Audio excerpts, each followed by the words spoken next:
Hey everyone, Steve here, how's it going? Now, I'm sure in the last few weeks, like me, most of you have downloaded and been playing Pokemon Go. And like me, you want to be the greatest Pokemon master there is, like no one ever has, greatest there is, greatest there was, greatest there ever will be. But you've noticed some things with the game, that the game is not as polished as we may have hoped. So in this video, I am going to list 5 things that Nintendo need to address in Pokemon Go. Number 1, app issues. Most of you, like me, as I said, will have been playing this game. We will have used things like battery saver mode, turning off music and battery saver mode, because there's not that much options in it, let's be honest. The main one is battery saver mode.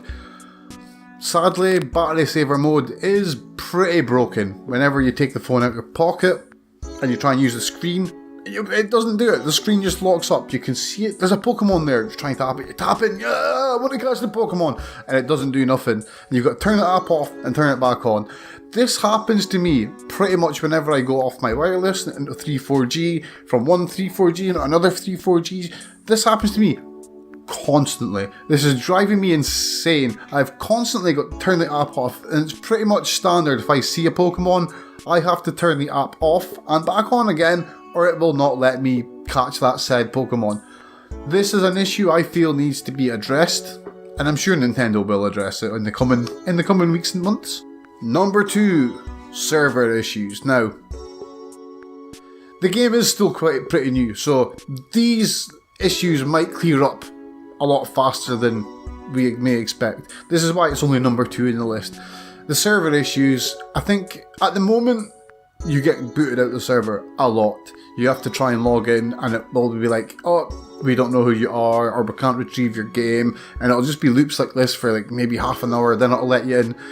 I think this is just mainly because of the amount of people playing the game at the moment, but it is an issue that needs to be fixed. A company as big as Nintendo should have known that a game like Pokemon would have this much hype and this much people playing it. Not just in America in the first week, because I was playing it. And the irony is, in the UK, the servers were beautiful until the official launch, and then things went off a cliff downhill very fast. As I said, I think this is something that will be fixed just as the servers get used to the amount of people on them and Nintendo get used to the amount of people playing the game, and it'll be something that they overcome nice and quickly, we hope. Number 3, battery use. Like most other Pokemaniacs, this is something that is affecting me dearly. Now, luckily I've got quite a big phone, it's got quite a big battery, but even then it can drain it in about an hour and a half. The amount of battery that this application uses is insane. Even on battery saver mode, it absolutely drains your battery to hell. I mean, I understand it's using 3 or 4G or Wi-Fi, it's using GPS, but I've got other apps that use that and GPS. Like most other apps use GPS and the internet, so it's kind of strange that it drains the battery this much. I mean, they've put a battery saver mode in it, so they understand that there is an issue that the app uses too much battery. They've put the battery saver mode in. Sadly, that really doesn't save that much battery, and battery mode is the bit of the game that is bugged to hell. And if you put your phone in battery mode, it's a good chance that when you take it out of your pocket, you're not going to be able to use it. Because as I said before, when it's on battery mode, you take it out of your pocket, the screen goes locked and you've got to reset the game to do anything.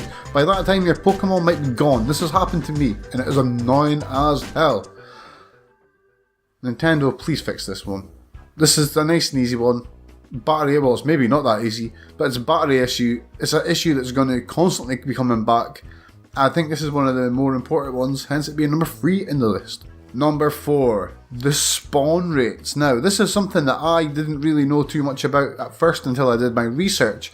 For me, at home, all I was getting was Drowsies and Zubats. Great. So I went out for a walk. I was pretty much just getting Drowsies and Zubats everywhere.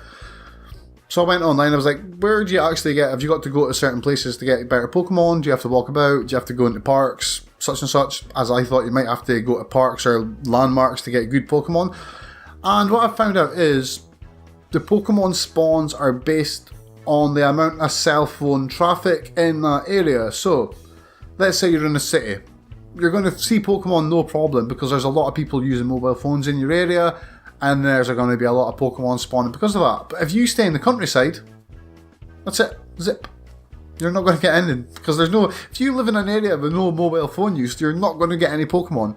This is amazingly unfair, but not only that, it kinda is counterproductive to what the game's supposed to be. I and a lot of other people had the vision that this game would be taking us on adventures, like we can go catching Pokemon in the great outdoors, we can go when you're hill climbing, you can find some Pokemon miles and miles and miles out of the city. But sadly, no, that is not the case. You cannot, it's like, if there's no mobile phones being used, then there's not going to be any Pokemon spawned in that area, which I feel is really unfair. And I mean, people that stay in rural areas are commenting that they just don't get anything, or they get Pidgeys, or they just get crap, and they don't get good Pokemon, or anything, to be honest, until they go into a city. And I feel that is really unfair. I think they could do something for the spawn rates, make it a bit fairer. I mean, not only that, you're going to have people that aren't going to be able to leave their houses a lot. Maybe you have people with disabilities and stuff. How are these people going to catch Pokemon, especially if they're in a rural area? So this is something I feel is not fair. I think it's an easy fix for Nintendo. Just change the way the game spawns things, make it spawn everywhere, and that's a problem sorted. And number 5 on my list, bing, the battle system. Now, the battle system in this game drives me crazy. It doesn't really make much sense. I expected some sort of strategy, but no, you just got to tap. And apparently if you press and hold, it does a special move, but it never did that for me. There's a dodge feature that you've got to like swipe the screen, dodge left and right, and you can like circle your opponent. But again, you don't know when to dodge. There's no actual any indication in the game as to when you should dodge, where you should dodge to, or what you're dodging. I think the battle system could be fixed. I mean, it's going to take an update, obviously, but I think they could fix it. I think they should just do one or maybe 2 things. 1, add buttons for the attack. People are playing these games on smartphones, you could easily add an A and a B at the bottom of the screen for attacking. A for normal attacks, B for special attacks. Quite easy. Or just revert it back to the classic Pokemon turn-based battle system that we all like. That would be a bit harder though, so just add 2 buttons. 2, the dodge system. Add some sort of visual indication when we need to dodge. That's as simple as that. Say, look, dodge, dodge, or something that gives the player an indication that they need to dodge an incoming attack. Because that would just make the battle system a whole lot more polished. I think it would make the game a whole lot better. So in closing, I feel Nintendo may have rushed this game a little bit into a releasable state so they could get it out there as fast as possible, with the intent to improve the app as they went along and fix the bugs and plug the holes. The game is a really good game, but sadly these areas are dragging it down at the moment, and it's the type of thing that's going to... People will play it for the first bit because they'll be like, yeah, Pokemon, hell yeah! But then after a couple of weeks they're going to stop playing it. I mean, the battle system might put people off. The amount of crashing puts people off. It's nearly put me off. The fact that people in rural areas won't be able to get Pokemon without going into cities is another thing that's going to put people off. I feel that if they just tweak the battle system, tweak the spawn system, and just make things a little more gelled, it's going to lead to a better player experience. So Nintendo, that's 5 things I think you could improve in the game to make it just a bit better. At the moment, I'm trying to make videos of this game. Scottish weather and the constant server crashing is making it very hard for me, so I've done nothing but having to play with it, and these problems have been thrown in my face constantly, so I had to get this out of my system, and that's hopefully Nintendo are going to patch this game up ASAP, and we can have an awesome Pokemon experience. I'm Stevie, hit subscribe for more gaming content and all that stuff, and I'll speak to you all later. Take it easy.